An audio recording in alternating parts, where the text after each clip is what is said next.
जय गुरुदेव। आप सबका स्वागत है इस भगवत गीता में। चलें आगे श्लोक देखते हैं। पहले अध्याय का 30वां श्लोक। न च शक्नोम्यवस्थातुं भ्रमतीव च मे मनः निमित्तानि च पश्यामि विपरीतानि केशव। न च शक्नोम्यवस्थातुं भ्रमतीव च मे मनः निमित्तानि च पश्यामि विपरीतानि केशव। अब शब्दार्थ देखते हैं। न का मतलब नहीं और च का मतलब भी। न च नहीं भी और शक्नोम्य अवस्थातुम। शक्नोम्य अवस्थातुम इसमें दो शब्द हैं। एक है शक्नोमी, शक्नोमी और दूसरा है अवस्थातुम। शक्नोमी का मतलब हुआ समर्थ हूं और अवस्थातुम मतलब खड़े होने में। न च न नहीं भी समर्थ हूं खड़े होने में। इसका मतलब हुआ कि खड़े होने में भी समर्थ नहीं हूं। ठीक है, आगे देखते हैं। भ्रमतीव च मे मनः। भ्रमतीव में दो शब्द है, भ्रमति है और ईव है। भ्रमति का मतलब भूलता हुआ और ईव का मतलब सदृश्य। भ्रमति ईव भूलता हुआ सदृश्य ऐसा लग रहा है। और च मतलब तथा, में मतलब मेरा, मनः मतलब मन।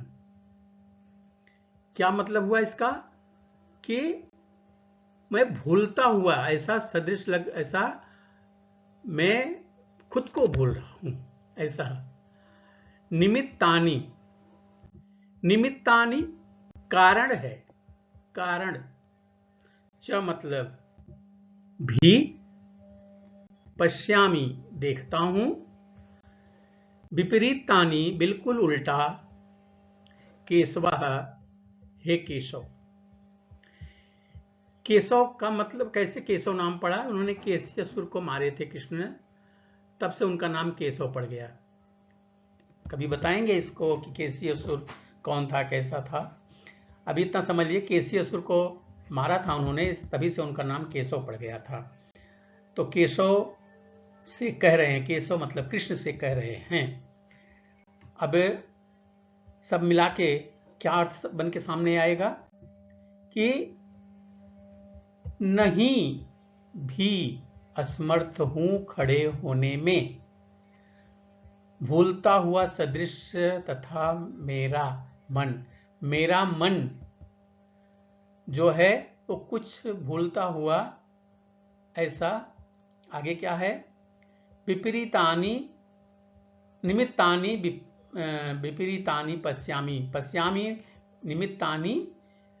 निमित्तानि मैं कारण, पश्यामि देखता हूं, च मतलब भी, विपरीतान बिल्कुल उल्टा, केशव हे केशव मैं इसमें कुछ सही नहीं देख रहा हूं, सब उल्टा देख रहा हूं। कुछ जो विपरीत बिल्कुल उल्टा है, जो नहीं होना चाहिए ऐसा कुछ दिख रहा है।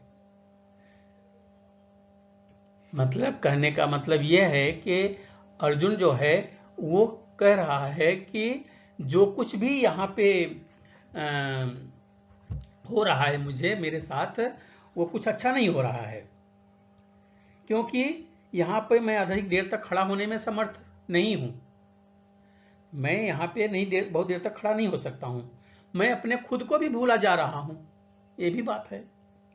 और मेरा सिर जो है वो घूम रहा है, चकरा रहा है। भ्रमतीव इव च मे मनः, मेरा मन जो है ना, वो मेरा दिमाग जो है घूम रहा है, ऐसा बोल रहा है। हे कृष्ण, इसमें मुझे कुछ भी अच्छा नहीं दिख रहा है, कुछ मतलब सही क्या बोलते हैं उसको, अच्छा जो कुछ हो सब उल्टा दिख रहा है, ऐसा मुझे कुछ यहाँ पे सही नहीं दिख रहा है। अर्थ क्या बन के सामने आ रहा है इसका? अर्जुन कहते हैं, हे केशव, मैं यहाँ अब और अधिक खड़ा होने में असमर्थ हूँ, मतलब समर्थ नहीं हूँ। मैं अपने को भूल रहा हूँ और मेरा सिर चकरा रहा है। हे कृष्ण, मुझे तो केवल अमंगल के कारण ही दिख रहे हैं, मतलब कुछ अच्छा नहीं लग रहा है, कुछ अच्छा नहीं, कुछ अच्छा होगा, कुछ भला होगा, ऐसा मुझे तो नहीं दिखाई दे रहा है, ऐसा कह रहे हैं। अब जानते हैं कि अपने ये सब अधैर्य के कारण अर्जुन जो है युद्धभूमि में खड़ा होने में असमर्थ था, और अपने मन की इस दुर्बलता का कारण उसे आत्मविस्मृति हो रही थी। भौतिक वस्तुओं के प्रति अत्यधिक आसक्ति के कारण मनुष्य ऐसी मोहमयी स्थिति में कभी कभी पहुंच जाता है, पड़ जाती है ऐसी स्थिति। ऐसा भय तथा मानसिक असंतुलन उन व्यक्तियों में उत्पन्न होता है जो भौतिक परिस्थितियों में ग्रस्त होते हैं। अर्जुन को युद्धभूमि में केवल दुखदायी पराजय ही दिखाई दे रही है। उनको तो ऐसे ही लग रहा है कि इसमें मैं जीत के भी कुछ हाथ नहीं आने वाला है,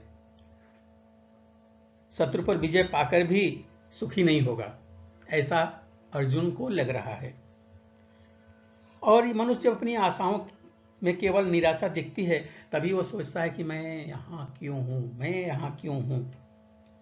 किसी भी की परमात्मा में रुचि नहीं होती है, और जब परमात्मा में रुचि हो तो बात ही कुछ और है। कृष्ण की इच्छा से अर्जुन अपने स्वार्थ के प्रति अज्ञान दिखा रहा है। मनुष्य का वास्तविक स्वार्थ तो विष्णु और कृष्ण में ही होना चाहिए, और है भी, पर बद्ध जीव से भूल जाते हैं, इसलिए उसे भौतिक कष्ट उठाने पड़ते हैं। अर्जुन ने भी सोचा कि उसकी विजय केवल उसको शोक का कारण ही बनेगी, इसलिए वो ऐसा कर रहा है, और होना भी स्वाभाविक ही है।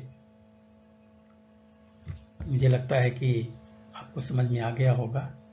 मिलते हैं अगले वीडियो में दूसरे श्लोक के साथ, तब तक के लिए जय गुरुदेव।